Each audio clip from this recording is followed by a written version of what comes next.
Welcome to a code report solution video. In this video, we're going to be going over the solution to problem B from Codeforces round 468 entitled World Cup. The problem states the last stage of Football World Cup is played using the playoff system. There are n teams left in this stage, and they are enumerated from 1 to n. Several rounds are held, and in each round the remaining teams are sorted in the order of their IDs. Then the first in this order plays with the second, the third with the fourth, the fifth with the sixth, and so on. It is guaranteed that in each round there will be an even number of teams.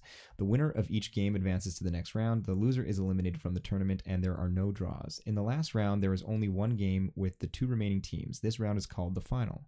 Our caddy wants his two favorite teams to meet in the final. Unfortunately, the team IDs are already determined, and it may happen that it is impossible for the teams to meet in the final because they are going to meet in some earlier stage, if they are strong enough. Determine in which round the teams with IDs A and B can meet. And note that A and B is going to be between 1 and N is going to be between 2 and 256. So let's take a look at our examples. So in this example, we're given n equal to 8, and note that because we know in each round n is going to have an even number of teams, n is always going to be 2 to the power of something. So in this case, it's 2 to the power of 3. And here A is equal to 3 and B is equal to B is equal to 6. And so A starts here and B starts here, and we can note that if they are going to meet at some point, and in order to meet at some point, they're going to always have to win their games. The tournament will progress as follows, and they will meet in the final. So if we look at another example here, A is still equal to 3 and B is equal to 4, we know that they're just meeting in the first round. And our final example here, A is equal to 5 and B is equal to 8. After one round, they'll meet in round 2.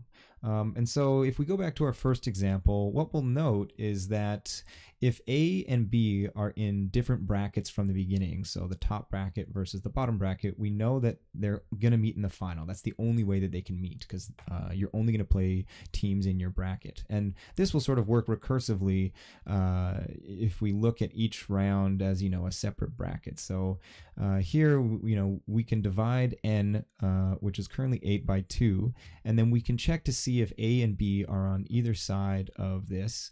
And if that's the case, we know they're going to end up in the final.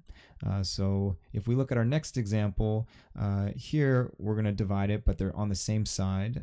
So then we're going to divide again. They're still in the same group, and so we divide a third time. So if we basically keep track of the number of divisions we have to make in order for A and B to end up on either side of our division line, we can use that to determine whether they're going to be in the final or what round they're going to be in.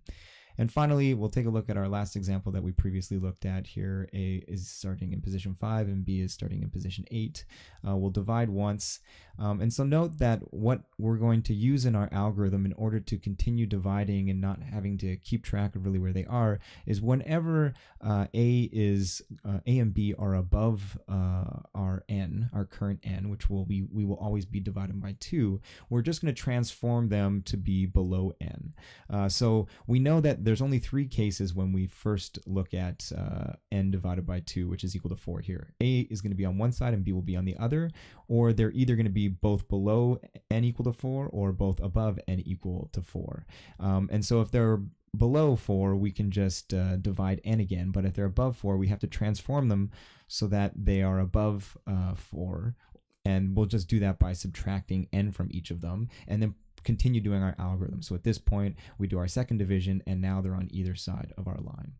So this transformation combined with, dividing our n and looking whether they're on either side of our current divisor line informs our algorithm. So let's take a look at our code.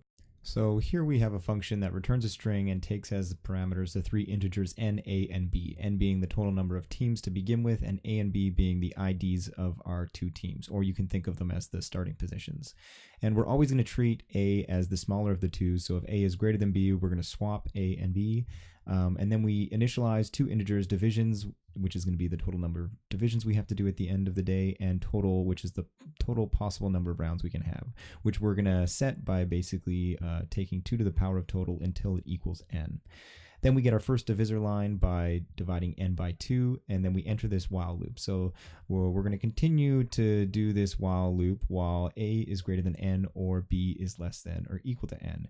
And if you flip this, the way it reads is a less than or equal to n and b greater than n. So that's the condition that we're hoping to get to, and while that's not being reached, we want to continue to do the following operations. So the main one is dividing n by 2 to get our new divisor line, and the 3 lines here are just transforming a and b if b and a are above the divisor line. So if b is greater than n, do a minus equals on both a and b. And then we do a post increment on our divisions counter for every time we execute an iteration of this while loop. And then at the end, we just check if divisions is equal to 0. We know in that case that initially a and b were on in separate brackets, so we return final. Otherwise, we return total minus divisions, which is going to be equal to the round that they meet in. And the time complexity of this algorithm is log n due to the fact that we are doing at most log n operations because we are dividing n by 2. As always, if you enjoyed this video, hit that like button. Make sure to follow me on Twitter for reminders 30 minutes before contests start. You can find all of the code that I use in my videos on my GitHub page. All of the links are in the description down below. And finally, if you want to make sure you don't miss any of my upcoming videos, make sure to hit that subscribe button. Thanks for watching, and I'll see you in the next video.